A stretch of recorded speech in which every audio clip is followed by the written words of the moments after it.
On entend souvent dire que grâce à une volonté solide et inflexible et un entourage aimant on est capable de tout, mais peu de gens ont expérimenté la réelle signification de tels mots.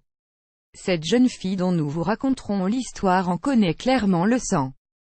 Une petite vie qui vire au cauchemar. Advertisement play current time minuit, duration time minuit, remaining time minuit, stream type live loaded, 0% progress, 0% minuit, full screen minuit, mute et playback ratin, subtitles off, captions of chapters raters undefined. Victoria Arlen est née en faisant partie d'un triplé, avec ses deux frères.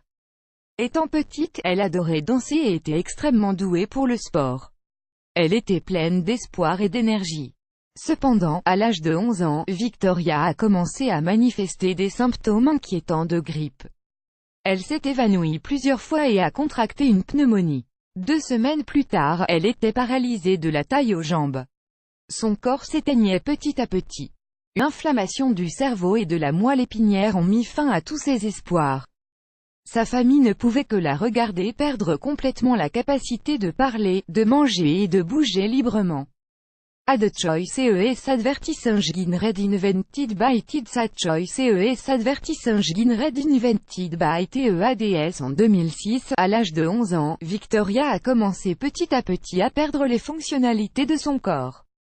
Elle n'arrivait plus à avaler correctement et n'arrivait pas à s'exprimer correctement ni à contrôler ses bras.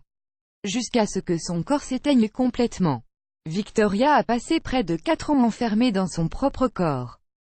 Les médecins avaient expliqué à la famille qu'elle était dans un état végétatif, elle était nourrie par l'intermédiaire d'un tube. Ils les ont aussi informés que les chances de rétablissement de leur fille étaient très minces. Ad choice ES advertising red invented by Sad choice ES advertising red invented by TEADS. L'espoir n'était pas bien loin, mais mes parents ont cru en moi, ils ont pris soin de moi.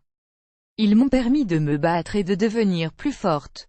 Ils ne savaient pas que je pouvais les entendre, alors que j'en étais bien capable, dit Victoria, dans une interview avec ESPN.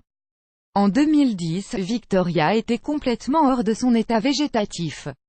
Mais c'est en 2009, quand elle a pu établir un contact visuel avec sa mère qu'elle a progressivement commencé à revenir à la vie.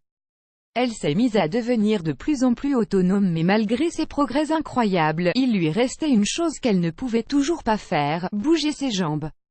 Une volonté de fer. On a annoncé à Victoria que le gonflement de son cerveau et de sa moelle épinière avait causé des dommages permanents, elle serait donc paralysée de ses jambes pour toujours.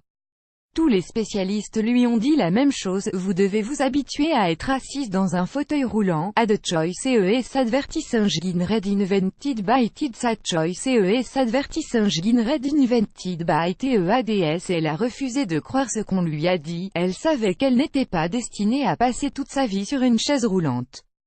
Elle avait hâte de retourner à l'école, mais après son premier jour, elle n'a plus jamais voulu y retourner. Elle est rentrée à la maison, complètement anéantie, au bord des larmes. Ce jour-là, ses parents ont promis qu'ils feraient tout pour l'aider à retrouver confiance en elle. Profi Academy, the best workshop to learn about online retail, open to public. Profi Academy Annular Day Site. Every drive in Singapore should have the night glass day site annulé par Taboola. Contenu sponsorisé contenu sélectionné. Alors qu'elle se remettait de sa maladie, Victoria croyait qu'elle ne pourrait plus jamais nager. Elle pensait que c'était impossible sans l'usage de ses jambes. Un jour, en 2010, ses frères l'ont jetée dans la piscine familiale. Elle était terrifiée au début, mais c'était en réalité le petit coup de pouce dont elle avait besoin.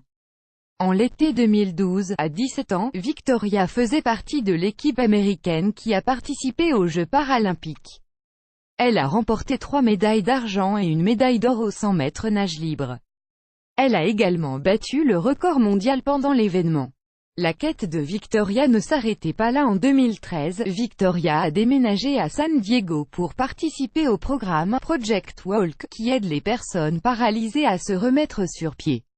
Le 11 novembre 2015, elle a fait ses premiers pas. Elle a été retenue dans un harnais au-dessus d'un tapis roulant, avec 2 entraîneurs qui l'aidaient à bouger ses jambes. Petit à petit, elle s'est mise à marcher à l'aide de béquilles.